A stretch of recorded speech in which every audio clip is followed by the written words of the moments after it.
Donc, il est pieux, elle est pieuse, j'ai la garantie du succès, du mariage, sous-entendu.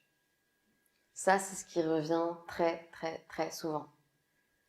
Donc, on va sortir du cliché de ils portent la barbe, ils portent leur qamis, elle porte le hijab. Hein. C'est classique, je l'ai vu à la mosquée, il me parlait de conférences, il postait des choses en lien avec le dîn, il me ressortait des hadiths à chaque conversation. Elle me disait attends, je te laisse, je dois prier parce que la prière à l'heure, c'est très important. Ok. C'était, je crois que c'était Rachid Haddad qui avait dit une fois à une conférence. Il dit donc la fille est en train de dormir et vers 4 heures du mat, elle reçoit un petit SMS de son copain, on va l'appeler son copain, et lui, il lui dit voilà, c'est la nuit, je pense à toi, je me prêtais à prier la prière de Fajr et tu es dans mes pensées. Donc elle est dans le love total, sauf que lui, en fait, il finit sa soirée PlayStation et il se dit tiens, avant d'aller dormir, je lui envoie un petit SMS pour lui faire miroiter que je pense à elle et que je prie à l'heure le Fajr. Ok. Donc ça, c'est le mythe.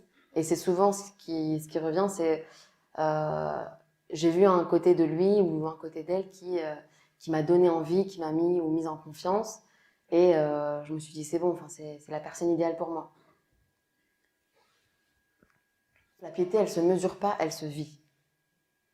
Je peux te dire autant que tu veux que je lis du Coran, je prie, je fais des sadaqas, je visite les malades, etc. etc.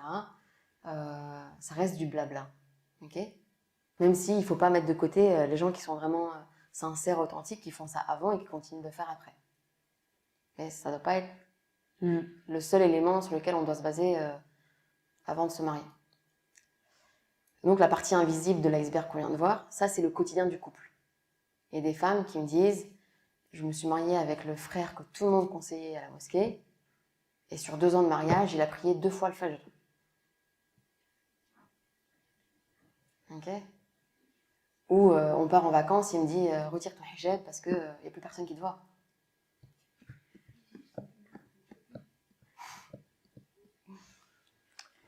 C'est joli, joli tout ça. Donc, l'essentiel, c'est d'apprendre aussi à vivre spirituellement ensemble. Pas une série d'actes, mais vraiment qu'il y ait cet air de sakin, d'apaisement, vraiment de bien-être dans notre foyer, où on se dit que l'autre est une source d'épanouissement spirituel. Elle m'apprend, je lui apprends, on est dans de la bienveillance, on va à notre rythme, je ne me sens pas jugée, que j'ai plus de connaissances que lui ou qu'elle ait plus de connaissances que moi, ça ne me pose pas de problème. Je ne la prends pas de haut et on avance. Donc ça, c'était une femme qui est venue après son divorce et je lui dis mais en fait, pourquoi est-ce que tu l'avais choisi lui? Elle me dit, texto comme ça, hein, je savais qu'il prenait des cours pour apprendre le Coran et donc ça m'a touchée. Ah oui, ça t'a touché profondément là.